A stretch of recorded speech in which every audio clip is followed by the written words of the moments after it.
Today we're going to talk about normal crazy and extra crazy in ourselves and in culture, and why it's a big deal, and how it plays out with an integral understanding in our lives, in our relationships, and across culture. And also, so first of all, I'm going to be painting in broad strokes today. And when you paint in broad strokes, there's always exceptions. And the whole area of crazy, normal crazy, extra crazy is very, very complicated. But there are parts of it that can be understood with basic principles. And I'm going to be talking about those. And there's ways of addressing it in ourselves and with other people that it can be understood with basic principles. And I'm going to be talking about those, and in culture also. So what is crazy? Crazy has been discussed for many, many years, centuries now. One way of understanding crazy is that we go through the world in two general states of consciousness most of the time. Our nervous systems are always reading the environment, and as our nervous system reads the environment, our nervous system determines whether the environment is safe or unsafe. And since we are intensely social, most of our brain is dedicated to being social. We are probably the most social species there is. If we feel secure, if we feel safe socially, our brain goes, yes, you're safe. And then what happens is it is socially engaged. If I feel safe by myself, I'm socially engaged with myself and my environment, feeling secure. And if I'm socially engaged with you, I'm feeling secure with you. My nervous system is reading that you're safe. And probably because all communication is complementary, your nervous system is reading that I'm safe. Okay, so that's not crazy. Okay? What's crazy? Crazy is when my nervous system reads threat. If my nervous system reads threat, or your nervous system reads threat, it instantiates a state called a defensive state. Instantaneously, about 60 milliseconds. Now, this state is characterized by amplified or numbed emotions, distorted perspectives, a destructive impulse, generally to bully somebody, submit, or to get away, and diminished capacities for empathy and self-reflection. And so that state just comes if our nervous system reads threat. And if I'm with you and you feel that, you're going to feel me being threatening if I go into a defensive state, and then you're going to go into a complementary defensive state. And then because communication is complementary, we're going to go into a defensive pattern. And that's crazy. Okay? Because most of the time we're safe with ourselves and safe with other people. And when our nervous system reads threat and enters this distorted place, if we amplify those distorted perspectives and emotions, if we go with those distorted perspectives, if we indulge that destructive impulse, if we don't notice that we're losing our capacity for empathy and self-reflection, we can do damage to ourselves and other people. Okay. Now, that's just normal crazy. Everybody goes in and out of these kinds of defensive states and states of healthy response to the present moment all day long. Some of them are so subtle that we don't even notice them. We just go in and out of them. Some of them are so extreme that it's somebody screaming in your face. Now, the difference between normal crazy and extra crazy is that if I'm in a normal crazy person, like most of us, and I enter a defensive state, say you look at me weird and I go, oh, you're mad at me. I have an amplified emotion, I have a little alarm, a little irritation, I have a distorted perspective, you're mad at me, you don't like me. And I have a destructive impulse to use that hostile tone, and I'm not really paying much attention to the fact that I just got distorted. You go, Keith, I was just, looking up. I think you're a good guy. I'm not mad at you. You're fine. And I go, oh, yeah, you're right. I must have entered the defensive state. I'm sorry. Okay, that's normal crazy. I received influence from you to regulate myself back to a state of healthy engagement with the present moment. Okay, normal crazy. Now, what's extra crazy? Extra crazy is if you go, no, I'm not mad at you. And I go, yes, you are. I double down. They go, no, I feel fine. No, you don't. I saw you roll your eyes. Okay.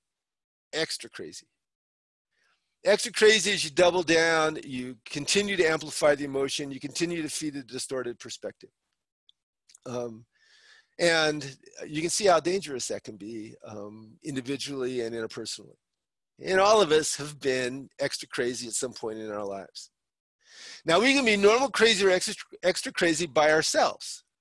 For instance, say you have social anxiety disorder. You know, you're scared of going out and there's a party tonight. Okay, so you enter a defensive state. You start getting anxious. Oh, God, something's going to happen. You know, I'm worried. So then you have a distorted perspective. People are going to be mean to me at the party. Then you have a destructive impulse. I don't think I'm going to go to the party. I think I'm going to stay home and watch Netflix. I think that's a better idea than going to the party.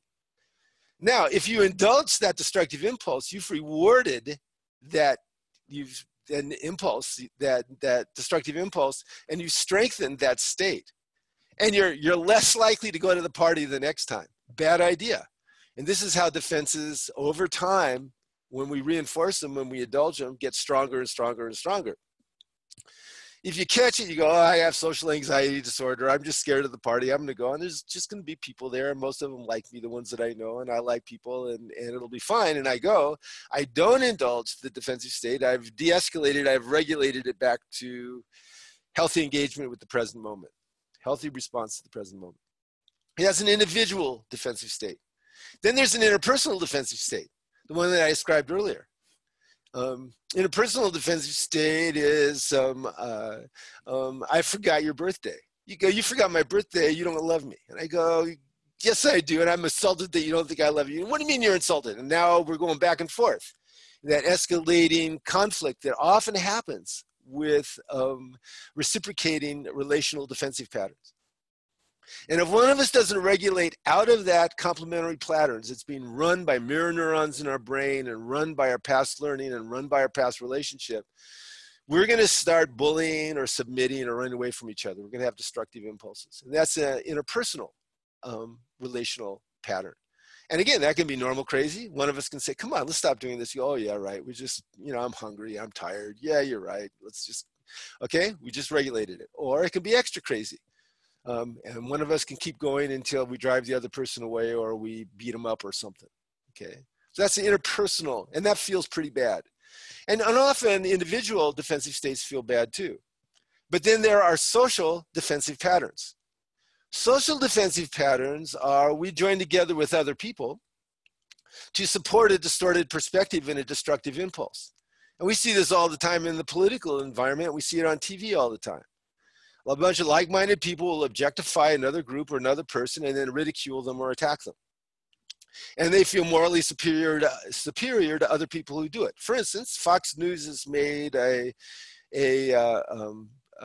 whole industry out of objectifying groups and individuals and then ridiculing them and attacking them, and then conservatives tune in from around the country and they join in on the fun and they like laughing at the green people, or they like laughing at the person that's being ridiculed. And they feel morally superior because we trust our gut and we all know we're right. But of course, green and teal people do this too. Tune into Rachel Maddow, not Rachel Maddow, turn into Samantha Bee or Stephen Colbert and so on. And what do? We objectify a group of people or somebody like Trump, and we ridicule him, and all together we laugh and reduce him to say Rex Tillerson calls him a moron, and we all think that's great. We all think it's funny. And we're all joining in ridiculing him and entering a shared social defensive state, and that feels pretty good.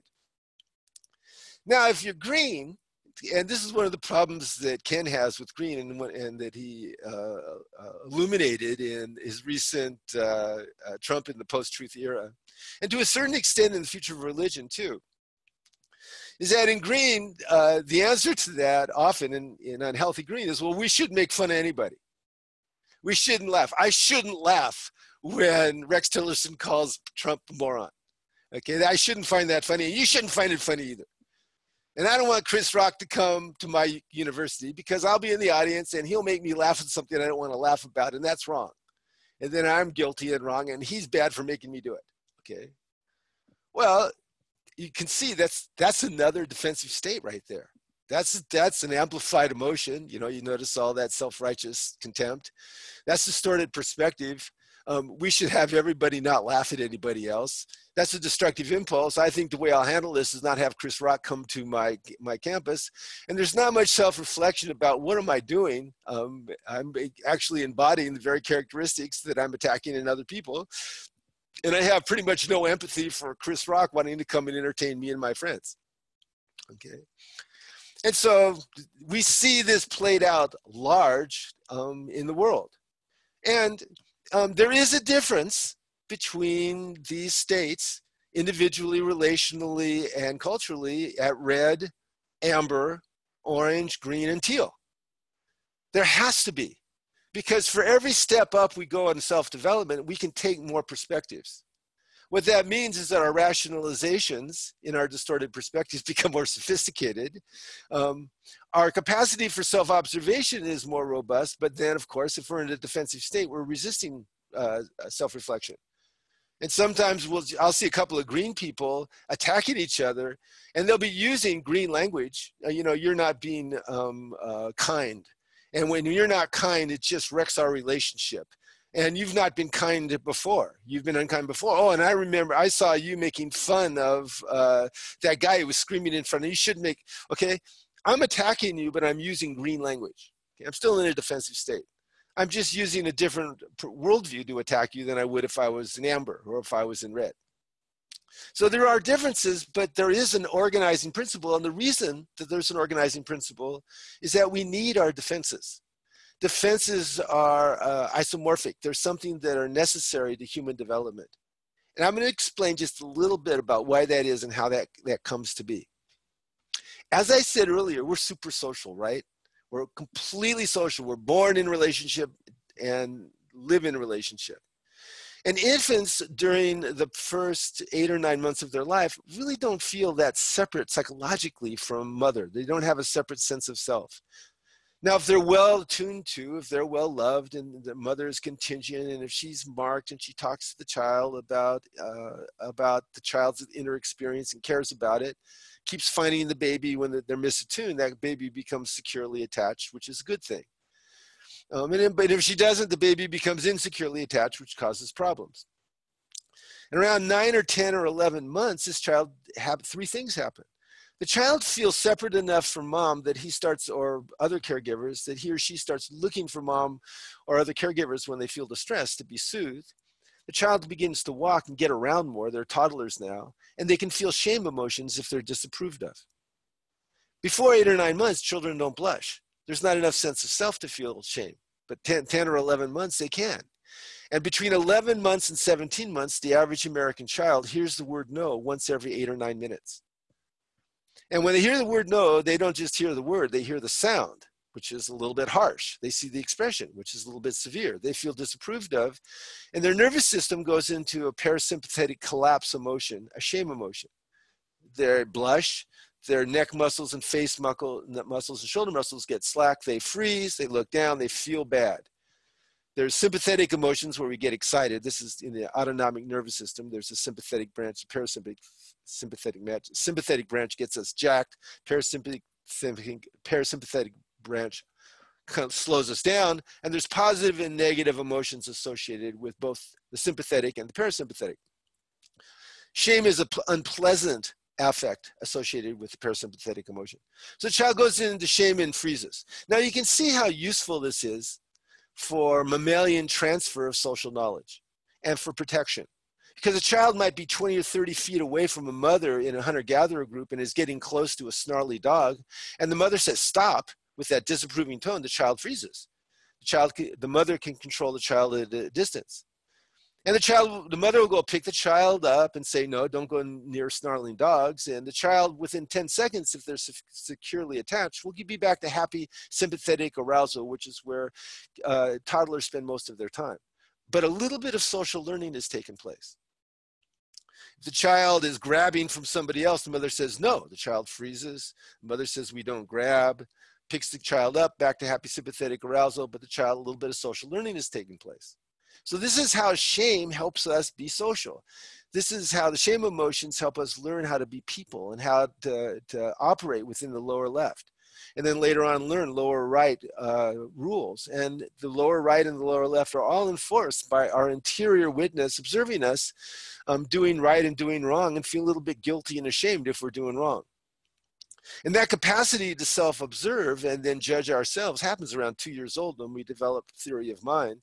And now a child can look at themselves and go, oh, bad, wrong, okay? Now, children just don't have this simple thing that I just described. there's a lot of other things that go on developmentally.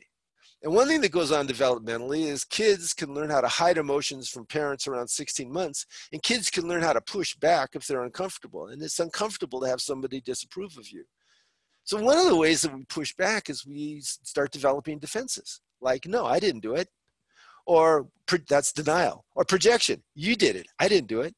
Or scapegoating, I'm upset with you being upset with me, so I turn around and kick the cat. Okay. Or later on, when I'm a 2 or 3, and I can observe myself and I can think, I have a theory of mind, maybe rationalization. Well, it's okay that I took the cookies from Jimmy because Jimmy had too many cookies, and he should have shared them anyway, and that's why I took them. Okay, rationalization. So these defenses turn into defensive states if we feel threatened by somebody, and we practice them until we're teenagers because we don't have enough neural development and self-awareness to regulate these on our own until at least we're teenagers. And our brains aren't fully mature till we're 25, where we're fully able to be empathic with others, fully able to self-reflect. And so we develop these capacity for defensive states.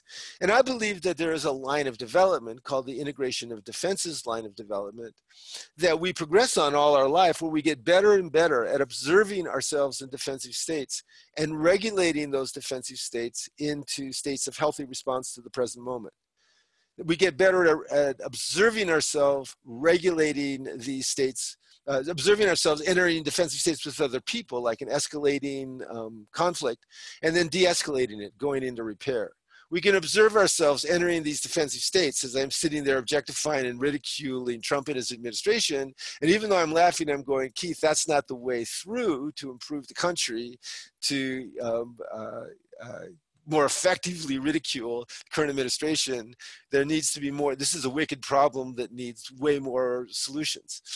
If I have that understanding, I've shifted into a self-aware teal perspective where I have a lot more choices. And so this is how it plays out with normal crazy and extra crazy individually. This is how it plays out in relationships. This is how it plays out in the social arena. Normal crazy, extra crazy, individually, relationally, and socially. Now, I'd like to open this up for questions and discussion, but first, I'd like to make a few announcements. Is that okay with you, Corey? That sounds great, my friend. Well, first of all, I'd like everybody to check out Integral Life for the What Now conference that's happening around New Year's. I'm really excited about it. I'm presenting at that conference, and a lot of other people that I admire are presenting, and we're going to be talking with each other, and we're going to be having breakout sessions. I'm going to be having one on intersubjectivity in the second tier that I hope everybody comes to. This is going to be a wonderful time. Go to Integral Life and sign up.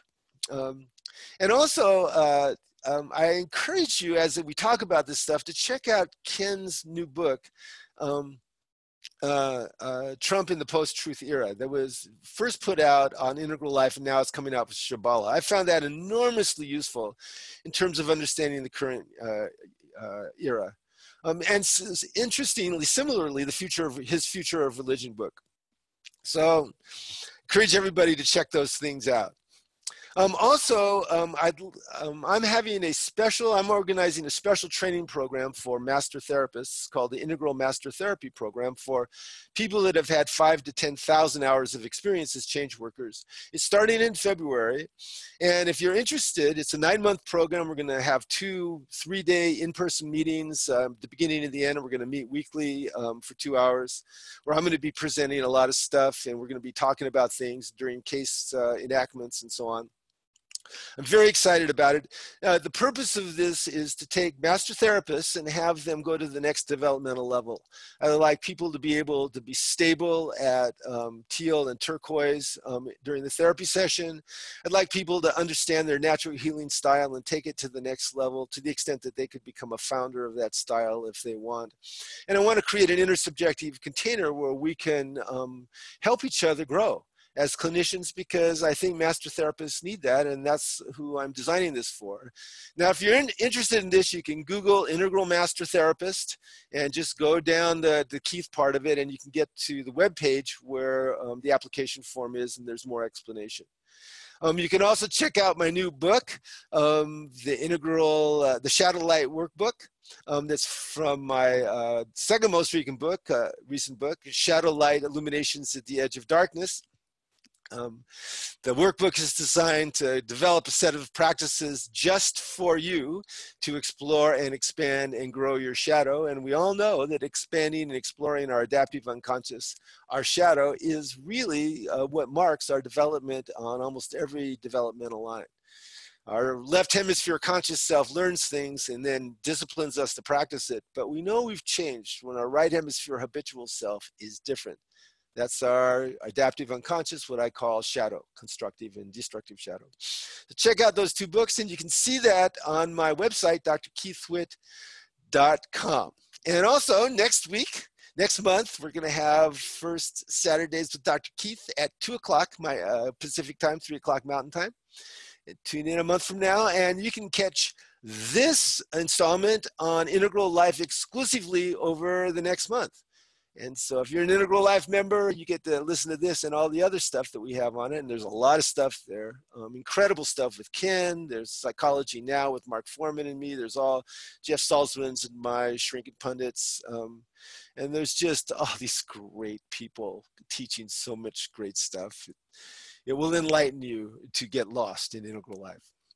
So there's all our plugs. And now I would like to open this up for questions, comments, and discussions. Awesome. Well, that was a great flurry of plugs. Thanks, Keith. And it's important because, you know, obviously we want to make this sustainable so that we can continue to do these free webinars and, you know, get as much out there as we can and really create as many on-ramps to the Integral Vision and the Integral Project as a whole as we can. So thank you for that. So again, if anyone is on the call with us and if you have a question, all you need to do is raise your hand. There should be a button to raise your hand. If you're watching on the integrallife.com/live page, there's a link on the page where you can get into the Zoom app and then you can raise your hand that way. So while we wait to see if anyone has any questions, Keith, something kind of came up for me. First off, this has been an amazing presentation and, you know, really timely for sort of the era that we're living in, obviously, when, you know, it just seems like people are you know, defensive states are ubiquitous, right? Yeah. And, you know, Roger Walsh often describes sort of where we are as a civilization right now as, you know, a massive social experiment, a 21st century social experiment that is completely unprecedented, and we're all engaged in it. And a big part of that is the immersion that we have in our media. You know, we live radically different lives than we did 20 years ago.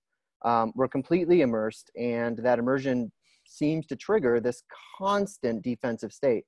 And, you know, one of the things I've recently noticed is that, you know, the way that these different media organizations go about evoking those defensive states is actually a bit different. And so I wanted to, you know, first just kind of run this by you, sort of a little pet theory.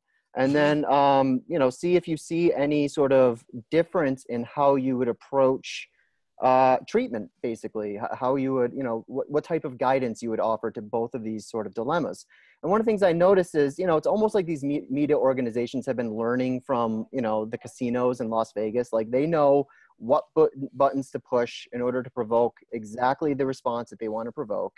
And, you know, they're really good at it. I mean, you look at the headlines, you look at just, you know, the loaded terminology that's used, again, on both sides to communicate a story. And all it does is trigger you, right? I mean, all it does is sort of put you in that, you know, permanent state. And so what I've noticed is that, you know, the liberal media is really, really good at, you know, I call it all brain hacking. It's all different forms of brain hacking.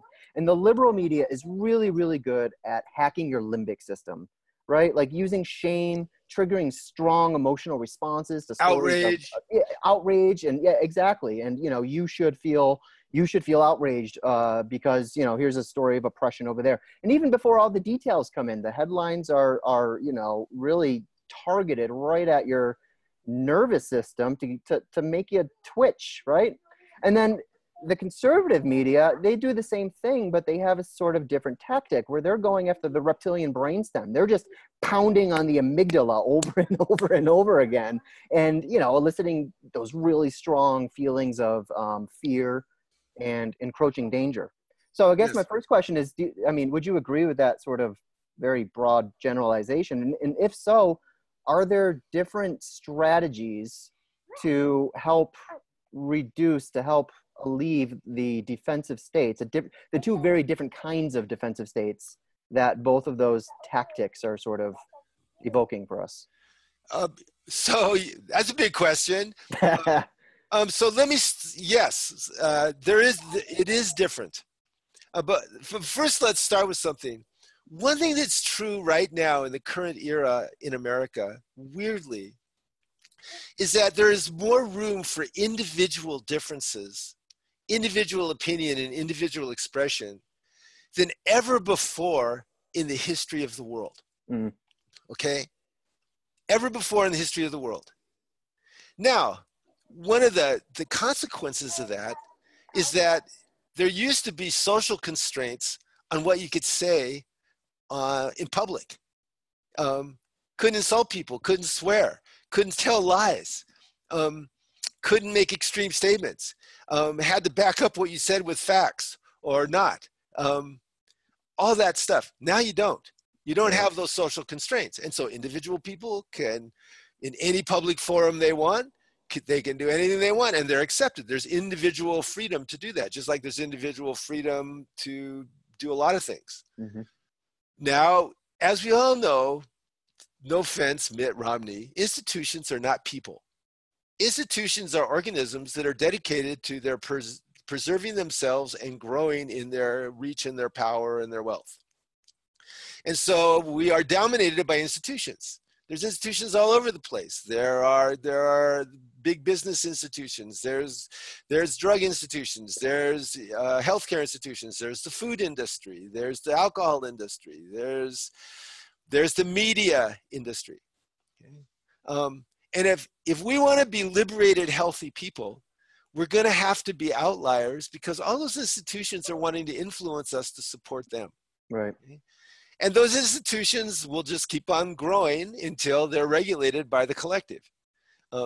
That's just the way it works. That's the only thing that regulates an institution. Institutions hardly ever regulate from the inside. Mm. You know, you see once in a while an institution does it, but hardly ever. Okay, they're not people. They don't have a moral code like we do. Mm-hmm. So I'm just starting with that, okay? And that's one of the reasons we're seeing such extreme statements is because there's so much individual liberty, okay?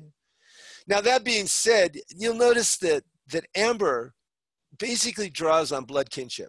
There's a subjective sense of our tribe, okay? You know, the mythic membership is just a little step beyond blood kinship.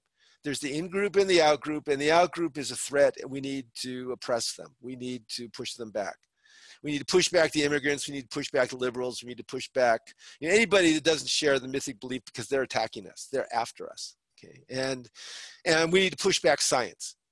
In the 70s, 70% of American conservative men Republican men believed in science. Today, it's 30%. Mm. And so we push back. Science has a liberal balance, and we're superior because we have this blood kinship and so on. We have these basic core values. Green, on the other hand, feels superior, and orange too, because they believe in science. Right. We're basing what we're saying in facts. We have data to show that this policy works better than that policy. Don't you see? And aren't we superior to you because you can't see and we can? Right. Unless you're talking about vaccines and GMOs, in which case the liberals are often just as anti-science as the conservatives. That's right. Well, there you go. And if they're in a defensive state, they won't examine that. Right. Okay? If they are in a defensive state, if they aren't in a defensive state, the whole vaccine thing. I have a couple of kids. Well, statistically speaking, the more vaccines, the better. Of course, I, being a therapist, and following literature, have access to a few people that have been injured by a 1 in a million reaction to a particular vaccine. Mm-hmm. Okay, so my nervous system does not distinguish between 1 in 10 and 1 in a million. Mm-hmm. Okay, that's just basic human attribution bias. Okay, so I'm aware of that. And so on one hand, I have a fear of vaccines, and so on. On the other hand, there are certain vaccines that I insist on having, I insist on my kids having, being aware that I have a green bias against them. Okay. It's just a strange thing. And, you know, part of this is in response to something that Ken has said, and that I think is exactly right. Someone has asked him a lot of the time, one time, he said, well, what's the answer to all this stuff? And Ken says, well, what's the answer? The answer is waking up, cleaning up, and showing up. And so what does that mean? Well, if I wake up, and if I'm waking up, then I'm committing myself to continuing to look for better perspectives. And if I do that and keep changing my perspective, trading in on better perspectives that are validated by all four quadrants, that's going to lead me into the second tier, because that's just what happens. Okay? And if you look at people's biases, you look at people in defensive states, you can just tell which quadrants they're not using to cross-validate. Right. Just fascinating. If you want to go even more granular, there's 8 modes of 8 validation standards in integral methodological pluralism, and someone will be missing one of those validity standards. Yep. Sure enough. But if you have a position that's validated by all 4 quadrants or by all 8 validity standards, pretty much that's going to be your best perspective. And if you keep following that in every developmental line, it's going to lead you into teal. Now, when you're in teal, you have a responsibility to serve everybody else, because that's what happens. You know, development is wider embrace, more compassionate, deeper consciousness. And so that means if I run into somebody who's into a fundamentalist glee thing, I was visiting one of my relatives. He's an ER doc, right? But he loved Bill O'Reilly. And he insisted that we always sit and watch Bill O'Reilly. And by God, I was sitting there laughing along with him about Bill O'Reilly eviscerating some self-righteous green person that he got on to be, you know, a target dummy for him in his show. But then I was observing myself with that, and I went, okay, you know, and I began to have conversations with my cousin about what do we share? Well, you know, as a doctor, we share immunization. I believe in immunization. We share nutrition for kids. We share supporting women and not being on drugs and alcohol and cigarettes when they're pregnant. We share helping children in early development. We share that kind of stuff. We share a commitment to education. I remember one time I was talking to him and I said, so you would rather have Bush and Cheney than Obama and Biden? He said, oh yeah, this was like 6 years into the fiasco, which I thought would be the worst administration I ever saw in my life. Silly me. Okay. And he said, yeah. And I said, okay, so no, we will no longer talk about politics, because I realize the facts don't matter in that conversation. So why should I have that conversation? But I still love them. Now there's another thing to recognize about amber and unhealthy orange too, is that literally those worldviews have difficulty taking the perspective of the other. But they will take the perspective if they're personally affected. So I have a good friend who stayed connected with 3 of his high school buddies. They're all Trump supporters, but he kept in dialogue with them. And 2 of them began to relent a little bit. How did it happen? Well, one of them is Trump put extra troops into Afghanistan. And one of his supporters said, I liked everything he did, but Afghanistan is clearly another Vietnam. Can't do it. That was wrong. I can't believe he did that. Okay. And so my friend Jay started having a dialogue with him about, well, maybe Trump is a little too impulsive about not really looking at history when it comes to Afghanistan. And the other person was a woman whose husband was screwed by an insurance company. And she said, how could they do it to him? That's corrupt. That's wrong. He says, yeah, you know, that really, you know, Obamacare, flawed as it is, was really trying to arrange it so that insurance companies couldn't do that. In other words, they could begin to understand that there was an injustice or an inequity when it personally affected them, but they couldn't take the role of other if there wasn't experience. Yep. Which you often see, you know, Dick Cheney goes, you know, pro-gay marriage when he's personally affected by it, when his daughter turns out to be gay. And it's a common refrain among a lot of conservatives that once these issues begin to affect them personally, their policy changes. And and there's no need in amber to be internally consistent, because it's consistent with concrete operational thinking, which is, you know, is normal for 5 to 10 year olds. And in that thinking, you don't have to be internally consistent. What you have to do is you have to be in sync with your cultural surround. Okay. And so accusing them of not being internally in sync, then they go, what's your point? Right. Okay? And so you don't want to engage in those kinds of dialogues unless you want to have a fight. Wanting to have a fight is a defensive state. Yes. It's, I want to have a fight with you and have a defensive state. That doesn't help anything. And so what you do is you come up with a better strategy. And if somebody's extra crazy, then you need to handle them better. And there is relating with people where you can be honest, like I'm being now and you're being, or handling people where you come up with strategies to deal with them because they can't relate, because they're either normal crazy or extra crazy. You know, a good example of that, I was swimming in a pool today and I saw there was one of these big red traffic cones in the bottom of the pool. So I dived down and picked it up and I threw it to the side of the pool and it rolled over and it hit this older woman on the ankle. She started screaming. I said, I'm sorry. She was just screaming. I turned to the lifeguard and said I was trying to get the thing out and I tried to throw it on the other side, but it rolled over and hit her. And that's how I was doing that. She picked that cone up and threw it at me and hit me in the head with it. Right. Right. Extra crazy. Extra crazy. And so I actually got less pissed off at that moment. I went, okay, extra crazy. I turned to her again. I asked the person, should I put the cone off? Yes. I dived in, I put it down, turned to her again, said, I'm sorry. And then I continued my swim. Okay. Knowing that that one thing diagnosed her as having borderline personality disorder, almost certainly, and any kind of future conversation would just involve more accelerated conflict. And so the last thing that she heard me say was in a kind voice, I'm sorry that I rolled on your ankle. And then I avoided her. Okay. Extra crazy. I was handling that person. I was not trying to relate to that person. Okay. And I wasn't particularly pissed. I was just a little scared because I know that particular personality type is pretty deadly when they get on a rampage for some reason. Extra crazy. Now we see that unfortunately on the national stage now. Okay. We see President Trump being challenged by somebody, say North Korea, and making a statement that brings the world closer to nuclear war. Okay.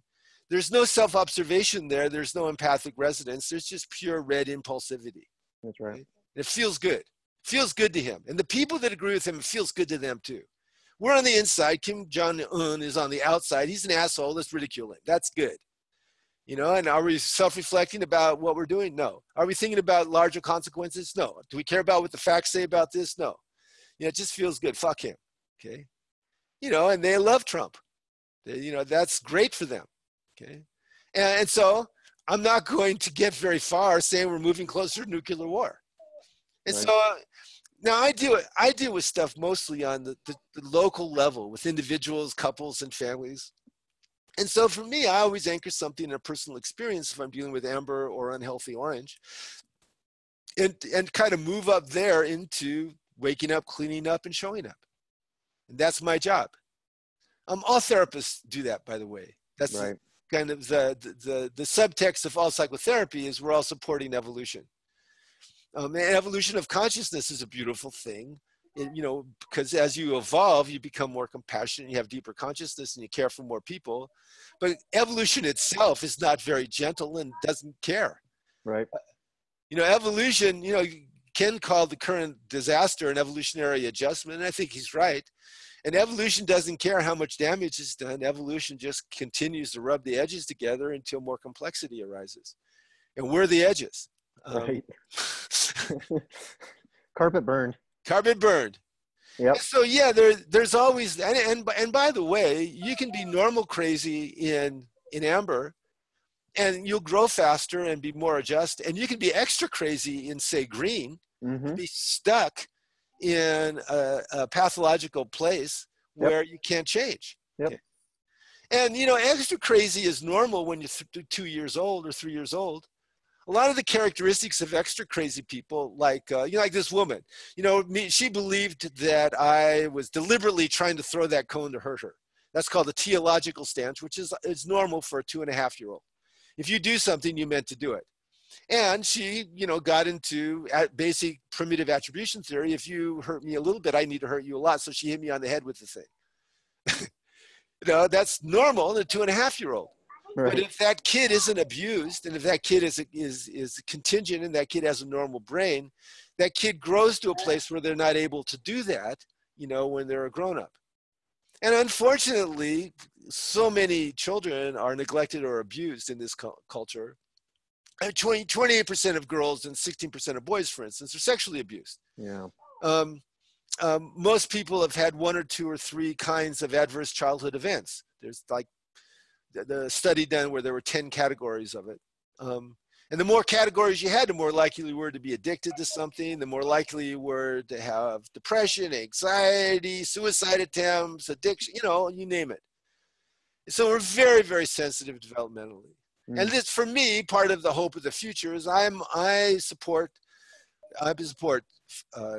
mothers, infants, children, small children, education. How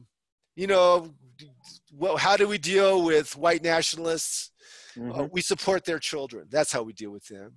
Right. How do we deal with, conservative rural voters who distrust progressive and will vote against their own best interests? We provided nourishment, enrichment, protection, and good education for their children and grandchildren and their infants. We provide free health care for them. We provide support. We provide enriched education. We provide opportunity for those children. And then we trust the developmental process. Right. That developmental process leads us to wake up and clean up and show up. And that's what right. Right. Well, and also, you and I have talked about this previously, but it's also important to remember that it's not like normal crazy or extra crazy go away once you hit integral. I mean, if anything, your crazy can, sort of get juiced up. I mean, you'll have more capacity to maybe see your own crazy. You might have, more tools in your toolkit to work with it. But it certainly doesn't go away. In fact, it can be the exact opposite. We're integral because it sort of inherently represents wholeness and, unity and higher consciousness and all that. It can attract its opposite. It can actually attract a lot of brokenness. It can attract a lot of crazy. I've got my own normal crazy. I've got my own extra crazy. I mean, I love that you brought up the vaccine issue and sort of, as a therapist, here's, my defensive state. As the father of an immunosuppressed little girl, I've got a completely different defensive state around that. And, again, what makes integral valuable is the ability to sort of make yourself a little bit more, if not transparent, then a bit more translucent, so you can sort of see these things when they arise and, maybe hold it a little more lightly than you would otherwise. But, again, integral is certainly not a panacea when it comes to this. In fact, it can be an amplifier in certain kind of ways. Well, yeah, though, then you're pretend integral. Right. Sure. If you're in a defensive state and aren't aware of it, then you're kind of a pretend integral. Yeah, or there's a subpersonality or something. Ken and I had an argument while we were talking about my book, Shadowlight. And so at one point, we were talking about, I forget what, he disagreed with my broad interpretation of shadow. And so I said, well, Ken, here's an example of it. I'm observing myself wanting to just defend myself, and instead of telling you what's valid about your perspective and considering it and changing my mind about it. And so what I was doing was noticing my defensive state and commenting on it. Okay, well, good. That's a great thing to do. But if I just sat there and continued to argue, I would be using teal language. Yeah. I'm not in teal anymore. Yep. I've regressed. And, the thing is we're all drawn together by our brokenness, and to a certain extent, we're all broken.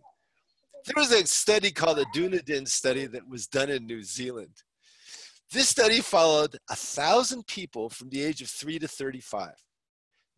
Only 17% of those people were never diagnosable with a psychiatric illness. Only 17%, 87%, all of them, well, it's 83%, all of them, diagnosable during those years, and usually 1 or 2 or 3, depression, anxiety, substance abuse. And so what does that mean? And 20% of those 1,000 people at any given time were diagnosable.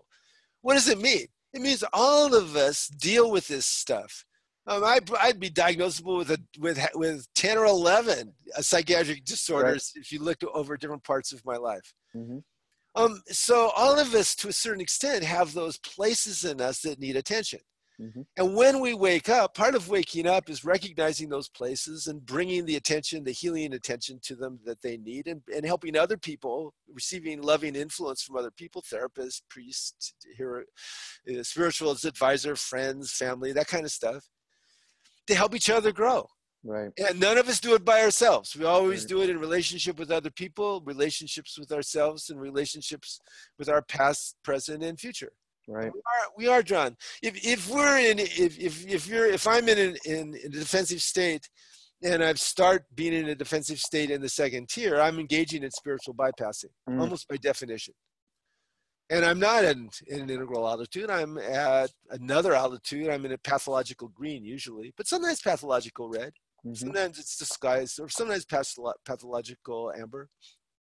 It just happens. Right. It pops up every day with all of us. Yep. So you just want to catch it. Like it just popped up in the pool today with me and that woman. Right. Yep. That's the art of being a wounded healer. Yeah. Yeah. Well, sort of related to that question, we have a question from Penny, which I'll just read aloud. She submitted it through the FAQ. Thank you, Penny. Yeah, and again, if anyone who's joining us has a question for Keith, just raise your hand or type it into the Q&A, and I'll read it to him. So Penny's question is, again, related to what we're talking about. In your experience, when people get into a defensive state and go normal crazy or extra crazy, is there a difference in their thinking and behavior depending on their level of development, their center of gravity? Or are there at least some reactions that are universal to everyone? Yes. Yes, Penny. There are universal reactions and there are differences. You can't take a perspective that doesn't exist in your worldview. So if I'm at Orange, and I'm in a defensive state with someone and I'm mad at them, and I say, you're a loser. And in Orange, that's a big, Orange is all about winning and losing, profit and loss. And so I'm contemptuous. That's that's an attack in that state. And I feel that pleasure that you get when you attack somebody you're mad at, which is a seductive pleasure, which is to a certain extent the root of violence and the root of a lot of problems. Okay, to me, even though I don't realize it, it's immoral for them to be a loser. And so that's part of my worldview around it. They're this immoral thing, they're a loser. If I'm green and I'm contemptuously dismissing somebody, I could say, you're just being selfish, you're uncaring. Because in green, that's immoral. It's immoral to be uncaring. If I'm in amber, I'll say, that's not a very Christian perspective. Same contempt. Okay, I got the same contempt in all three, but each one of them is coming from what is moral and immoral in my worldview. And it's important to recognize we got a lot of moral systems. We have a visceral moral system where we're genetically programmed, to be repelled by certain things like spiders and snakes. We have a magic moral system we absorbed as small children, where you step on cracks, you break your mother's back. We have a mythic moral system, based on the 10 Commandments and don't take the Lord's name in vain. We have a rational moral system that's based on don't do harm, be internally consistent, follow the rules of law. We have an integral moral system where we want to have flex flow moral understanding and serve the highest good. All of those exist contemporaneously, and they all show up unconsciously. Our shadow will give us guilt when we violate any one of those. And then if we're self-aware, we can go, oh, why do I feel guilty? Oh, I stepped on a crack. Well, then I can evaluate it from my forward edge moral system, which is integral, going, oh, interesting, Keith, there you go, going into your magical moral system, and I'm not guilty anymore. And I've grown my unconscious moral self a little bit, integrated it a little bit. Okay, we all have this. Right. It mostly acts unconsciously. When we wake up to it and can observe it, boy, is it fun, interesting, often hilarious. When we observe it in other people, if we're observing them getting outraged around a moral standard that they can't self-observe, then we need to be a spiral wizard and manage them in some fashion. Why? Because the principle is the person with the deepest consciousness in the room has the most responsibility. Person with the deepest consciousness in the country has the most responsibility. And if that's us, then we have a lot of responsibility. Right. Beautiful. Well, it's great. Keith, it doesn't look like we have any other questions. Fantastic show. Just so everyone knows, Keith is going to be doing his next show on Saturday, November 4th. We're going to start at, what did we say? 2 o'clock Pacific, 3 o'clock Eastern. Thank you. Mountain. 2 Mountain. o'clock. So that would be 3 o'clock Mountain. Yep. There we go. 5 o'clock Eastern. This has been fantastic. Thank you so much, Keith. And just so everyone knows, starting on Monday, we're going to be doing 4 episodes a week of the Daily Evolver with Jeff Salzman. Those are going to be broadcasting at 1 p.m. every afternoon, Monday through Friday, every week from here on out. I hope you guys can join us. Keith, I hope you can join us for some calls. Jeff and I are going to have our own special Friday talk.